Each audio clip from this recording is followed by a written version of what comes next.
Bem, aqui nessa nossa lista de exercícios da disciplina, que é a lista de for, nós temos vários exercícios que envolvem uma mesma temática, que são séries ou sequências matemáticas, também conhecidas como somatório. Cada série tem a sua particularidade, sua complexidade.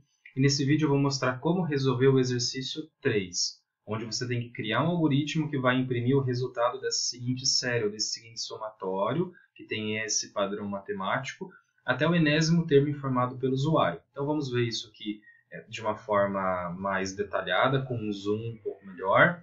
Aqui a gente tem a série com todos os termos, que eles não são termos aleatórios, eles se desenvolvem conforme uma lógica matemática. Isso precisa ser decifrado em algum ponto do exercício para poder ser implementado. Já vamos falar sobre isso. Então isso aqui é uma série, o nosso programa tem que calcular, o nosso programa tem que pedir para o usuário quantos termos ele quer que sejam calculados dessa sequência. Se ele digitar eu quero n igual a dois exemplos, dois termos, nosso programa tem que retornar a soma entre esses dois primeiros, que daria 5. Se o usuário pedir que ele quer 3 termos dessa série, o programa teria que gerar esses 3 termos, somá-los e devolver a resposta, que seria 14. Se ele pedir 1 milhão de termos, o programa tem que calcular 1 milhão de termos, somá-los e devolver essa resposta. Então, esse é o objetivo do nosso programa. Aqui eu já vim para o Python e vou começar a fazer parte, passo a passo. Primeiro passo seria fazer a entrada de dados. Então, pedir para o usuário quantos termos ele quer que sejam calculados do somatório. Pronto, acabei de fazer esse input. Para o programa ficar mais robusto, seria interessante prevenir valores inválidos. Então, só faz sentido eu fazer o cálculo para número de termos que seja maior do que 0. Então, é legal colocar um laço de repetição com while true para evitar valores inválidos. Pronto, agora eu preciso de um critério de parada. Se o meu n for alguma coisa maior do que 0, então eu li um valor válido, posso dar um break para quebrar esse laço de repetição. Próximo passo seria os cálculos. Então eu preciso de uma função, que eu vou chamar de somatório, para a qual eu vou passar o número de termos, e eu vou falar função somatório, se vira, o usuário quer o resultado dessa série para 50 termos, se vira aí, calcula isso e me devolve a resposta. Pronto, já tenho a minha função. O que eu preciso agora é imprimir a resposta na tela para o usuário, dizendo o somatório com tantos termos deu esse valor. Pronto, já tenho a saída de dados. O maior desafio nesse exercício, assim como em todos os outros, é fazer a função, nesse caso a função somatório. Então precisamos primeiramente definir a função def somatório, passando n termos, e agora vem a complexidade do exercício. A primeira coisa que precisamos pensar é que nós temos vários termos nesse somatório. Então ele começa com o termo primeiro termo, segundo termo, terceiro termo, quarto termo, quinto termo, e nosso programa tem que calcular até o enésimo termo que o usuário vai pedir, a gente não sabe quanto que é. Então o primeiro passo para resolver esse exercício seria ter um for com uma variável que a gente vai chamar de i para fazer a varredura entre os termos, começando do termo 1 e terminando no enésimo termo. Voltei para o programa em Python e aqui eu vou colocar um for i in range, sendo que meu range começa em 1, o que seria o primeiro termo, e eu vou indo até chegar no enésimo termo, e aqui eu preciso colocar o mais 1 para que o n seja considerado. E o passo pode ser o passo unitário, então não precisamos informar nada, que já é o padrão do Python. Até aqui tudo certo. O próximo passo seria entender qual é o padrão matemático dessa sequência. E eu posso fazer isso olhando, estabelecendo uma relação entre o valor do i e o valor do termo. Então, quando o meu primeiro termo vale 1, o meu segundo termo vale 4, o meu terceiro termo vale 9, o quarto termo vale 16. A gente precisa pensar, eu consigo escrever o meu termo como sendo uma função do valor de i? Ou seja, que operação matemática eu faço para sair desse número e chegar nesse, que é a mesma operação que eu faço para sair desse e chegar nesse, que é a mesma que eu saio desse e chego nesse, e assim por diante.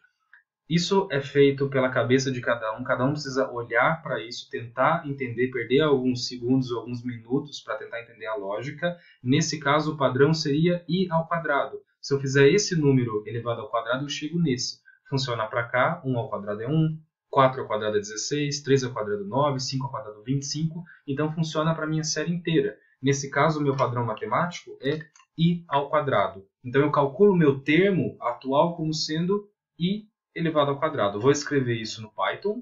Então aqui temos termo é igual a i elevado ao quadrado. O próximo passo desse exercício seria ter uma variável onde eu possa colocar cada um dos termos que eu calculo, colocar nessa variável de forma acumulativa, para eles irem se somando. Afinal de contas, isso é um somatório. Eu preciso ter uma acumulação do valor passado junto com o valor do termo atual. Para fazer isso, algo que já trabalhamos em sala, acumulação, nós podemos usar uma variável chamada total, dizendo que ela recebe ela mesma mais o valor do termo. Isso é uma acumulação.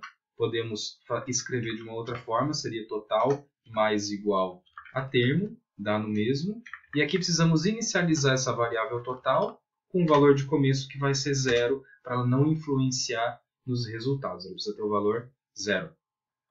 Depois de acumular todos os valores, precisamos retornar o resultado que está na variável total para o programa principal. Então aqui eu vou dar um return da variável total.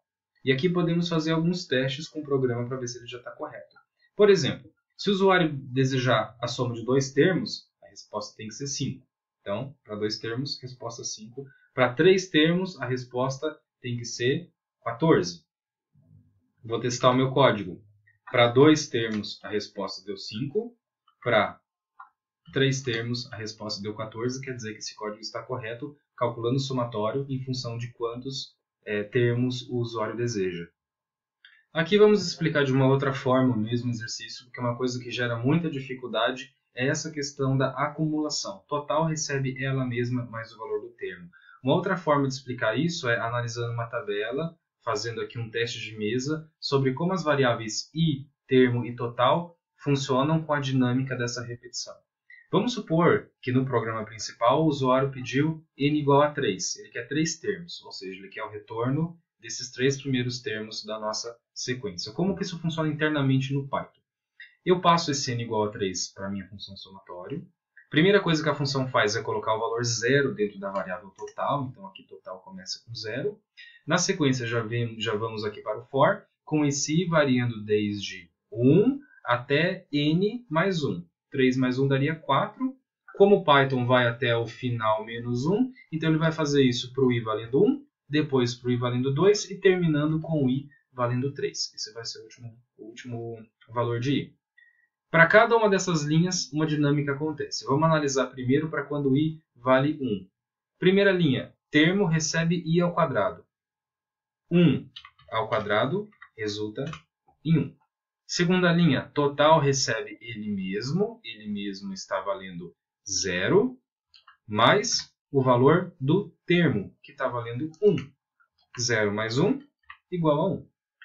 Depois isso acontece de novo, agora para o i não mais valendo 1, e sim valendo 2. Passamos para o próximo valor de i. Termo recebe i ao quadrado, 2 ao quadrado, isso é igual a 4. E a variável total recebe ela mesma, que está valendo 1, mais o meu termo, 1 mais 4. 1 mais 4 é justamente a soma dos 2 primeiros termos, e isso me dá o valor 5. Próxima e última vez que esse laço acontece, para o i valendo 3 agora, termo recebe i ao quadrado, 3 ao quadrado, isso me retorna 9, e total recebe ele mesmo, que está valendo 5, mais 9. 5 mais 9 é justamente 1 mais 4 mais 9, que vai me dar o resultado final aqui, que seria 14. Como esse for terminou, ele não executa mais, a variável total terminou valendo 14, e ela vai ser retornada para o programa principal. Ela é a nossa resposta final.